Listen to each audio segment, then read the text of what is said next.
Thank you.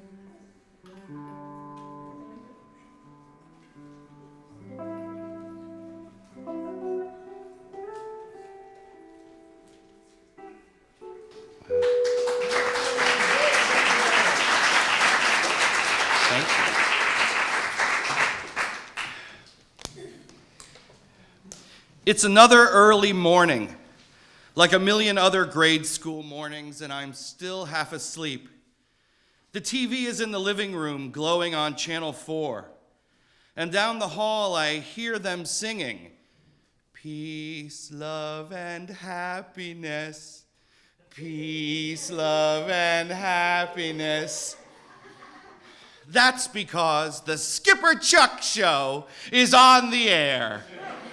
And that means, like every other day in Miami since before there was a President Kennedy, that means there's hope that today everything's gonna be okay. And that rhymes. There isn't a fourth grade morning that goes by pulling on itchy black pants, finishing homework that should have been done the night before, eating bowls of Quisp and Quake, without me watching the TV and pining and dreaming and dreaming and pining to one day join the crew of the SS Popeye Playhouse far, far away at the WTVJ studios downtown and plot a course for adventure and mayhem, all helmed by Skipper Chuck and his first mate, Scrubby. The Skipper Chuck Show has Popeye cartoons. It has riot-inducing balloon drops for mediocre, fabulous prizes. It has Officer Friendly teaching us to walk our bikes and not be assholes. It has puppet shows that display tremendous intuition and insight. And he's always had a racially integrated studio audience because that's how Skipper Chuck rolls. It has commercials for sugary beverage sponsors Jungle Juice and Yoo-Hoo. It has Glumbo, the sad-faced tramp clown. It has talk show flamingo and crocodile guests acting inappropriately with out-of-control chimpanzees dressed like train engineers. It's my Navy-sized cavalcade of zany morning fun that gets me through my considerably not-so-zany St. Rose of Lima Catholic school day, 1,000,000 miles and 2 blocks away. That rhymes, too. Every day before I say my first Our Father, one lucky kid throws a cream pie in Scrubby's face. Amen to that. The Skipper Chuck Show has all this entertainment, all these things, all before 8 a.m. Skipper Chuck entertains more people before 8 a.m. than most people in Hollywood entertain all day. And that song, that beautiful song, "Peace, Love, and Happiness." Every sunrise out of the humid early morning quiet, Skipper Chuck's ultra-happy, hippy-dippy counterculture anthem starts my day every day. Peace, love, and happiness.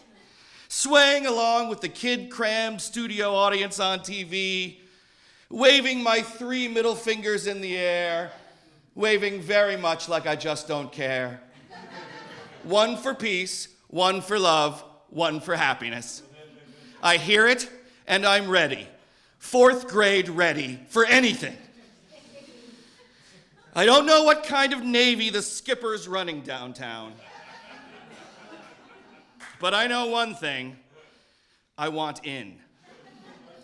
So after mailing in countless box tops and postcards and something else extremely important in bulk, and the daily line of sad parades past the empty mailbox after school, a letter from Channel 4 finally arrives at my house.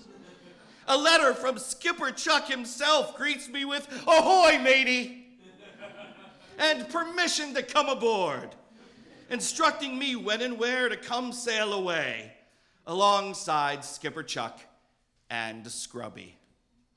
After what seems like years of waiting, a month later I arrived downtown at the taping of the Skipper Chuck Show.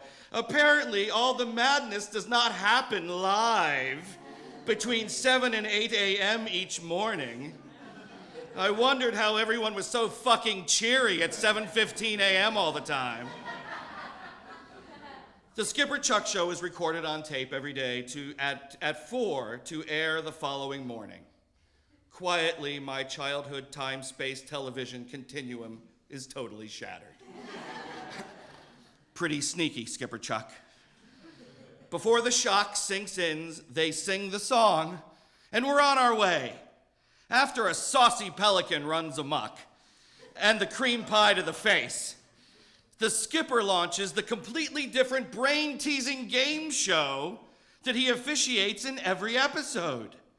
Today, it's the rhyming game, Rhyme-A-Line, where 4 contestants randomly picked from the studio audience compete to finish rhymes with the correct rhyming words.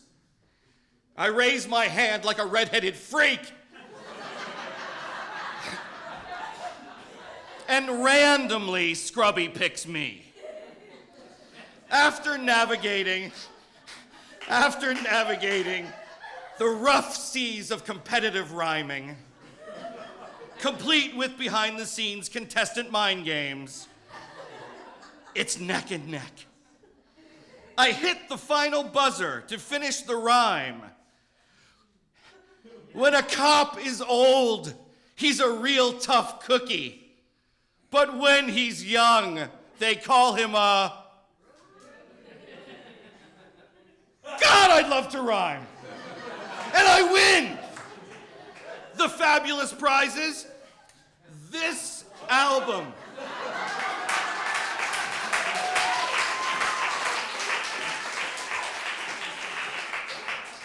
By fellow Miamians, Casey and the Sunshine Band. Featuring such hits as Keep It Comin' Love, and I'm Your Boogeyman, and an oversized box of Milk Duds. As winner of Rhyme-A-Line, I come back again Friday to compete against the winners of the 3 other weekday game shows on the granddaddy game show of them all, Super Stakes. Granddaddy, at least, for the Skipper Chuck Show. The skipper's voice fills the studio. The champion of Super Stakes wins a 3-day trip for you and your family to Orlando. Complete with airfare and hotel. And tickets to SeaWorld. All compliments of the Skipper Chuck Show. See ya on Friday, Keith. As I lie in bed the night before Super Stakes, I'm afraid. I'm not afraid of losing. I'm afraid of winning. The Blaney family has never been much of what you might call a traveling family unit. We take our family vacations separately. It's either me, my dad, and someone my parents refer to as my older brother.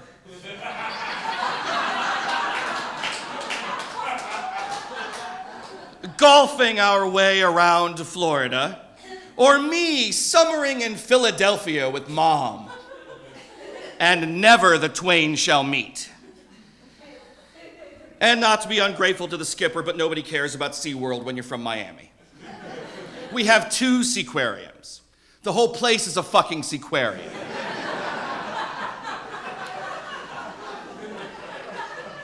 The next day, I win Super Stakes. Thank you. Thank you. It's lovely. Much appreciated.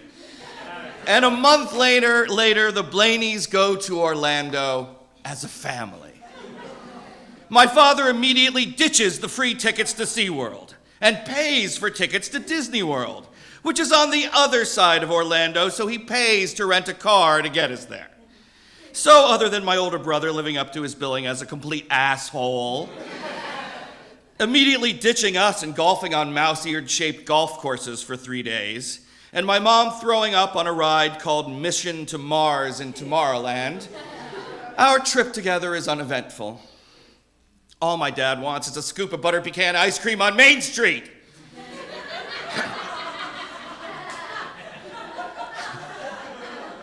At 11 o'clock on our last night, he finally gets his ice cream cone. From this moment forward, he would refer to this trip as the free trip to Disney World that cost $500. As the four of us sit all in a row, strapped to our seats on the flight home to Miami, aboard the Air Florida propeller airliner, I press my face up against the airplane window to see how far I can see. When I see the propeller closest to me stop. Propelling. It stops. When I turn back around, 2 by 2, all 4 sets of Blaney eyes lock together in a way they never have before or since. Over the loudspeaker, the captain says, "Folks, you may have noticed our number 3 engine has stopped. It was running a little hot, so we shut it down. Not to worry. That's why we have 3 other perfectly good engines." We'll be landing in Miami just fine in about 20 minutes. So just relax and enjoy the rest of your flight. Keep It Comin' Love by KC and the Sunshine Band spins around and around on a free record album deep inside my mind. Don't build me up just to let me drop. Don't stop it now. Don't tell me there ain't no more. Don't stop it now. 20 minutes later, we're safe on the ground in Miami. Little did I know this would be the first and only time the complete Blaney family was ever together on an airplane. And the last time all 4 of us traveled anywhere other than out to dinner together ever again. But for those 20 minutes, the Blaneys were a proper family unit, all on the same page, properly scared out of our fucking minds, together. So Skipper Chuck, I salute you. On behalf of the entire Blaney family, thank you for an exciting end to the voyage of a lifetime, and for at least 20 minutes, somewhere between Orlando and Miami. Thank you for the greatest treasure of all, not falling out of the sky in a fiery plane crash, and a whole new meaning to peace, love, and happiness.